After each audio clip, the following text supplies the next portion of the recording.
In 1977, two 747s collided on a runway in Tenerife on the Canary Islands. It was the deadliest plane crash of all time. And we're now at takeoff. Okay, stand by for takeoff, I will call you. 1736, report when runway clear. That accident was caused by a string of miscommunications in the cockpit. Is it not your off, Doug? Is it not your off? They're on America. Investigators established that 70% of crashes were due to pilot error.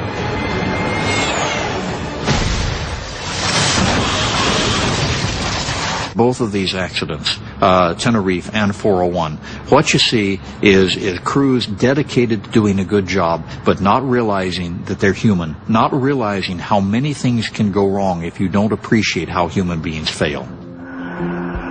By the late 1970s, NASA began to explore a new behavioral science designed to reduce pilot error. And pilots be on the lookout for any different behavior when we fire. It's called Crew Resource Management, or CRM.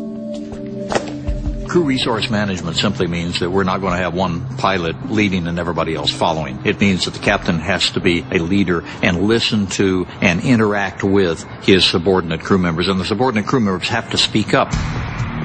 Decades later, Flight 401 is taught in aviation courses around the world as a textbook example of poor CRM. The problem was that we did not teach Bob Loft or Stockstill or any of these folks at the time that when something goes wrong, the commander's first responsibility is to maintain aircraft control and either do it himself or assign somebody. We're up to 2,000. You want me to fly, bro? What frequency did he want us on, Bert? 128.6. I'll talk to him. On Flight 401, Captain Loft did not clarify who should be doing what. Instead, all three crew members worked on the same problem. Bob, could you just jiggle the light? It's gotta come out a little bit and then snap in. With the co-pilot flying, the captain commanding from the left seat, you already had cross purposes here. It's right above that red one, isn't it? Yeah, I can't get at it from here. And you had a light quadrant the captain couldn't quite reach, and the co-pilot could, but the co-pilot is flying the airplane. You've just set them up for a major problem. And guess what? Systemically, we never taught them what to do. Today, CRM also trains flight crews not to be intimidated by one crew member's mood. You got a handkerchief or something so I can get a little better grip on this?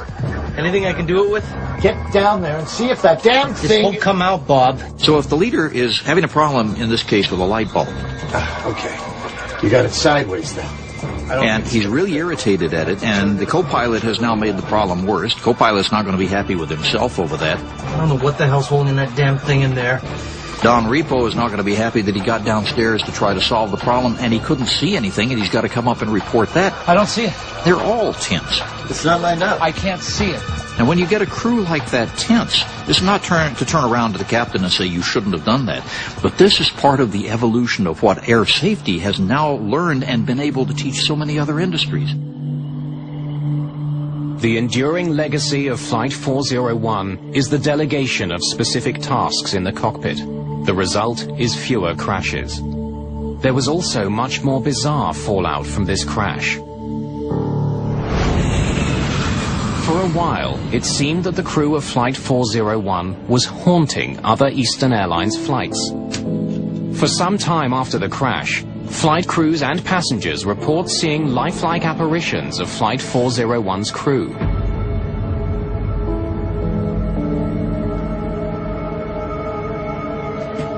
Many of the ghost sightings were on aircraft fitted with recovered parts from Flight 401.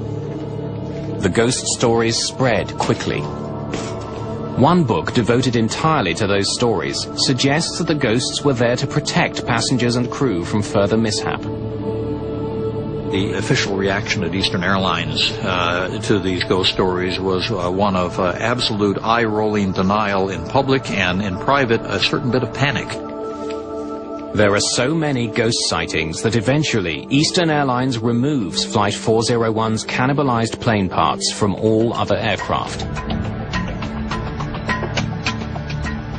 None of those who survived the crash will ever forget the horror they witnessed in the Everglades that night.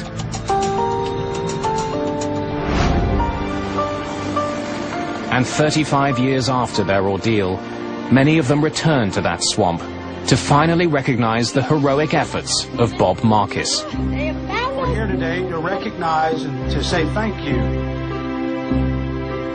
Many of the ones who lived because Robert Marcus was there with his airboat.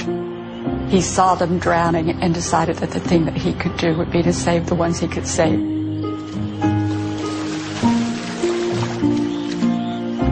Robert Marcus was the kind of person that I hope that all of us ultimately would be if we were confronted with that sort of thing. But he drew on some special courage to do what he did. He was one of the true heroes of the crash.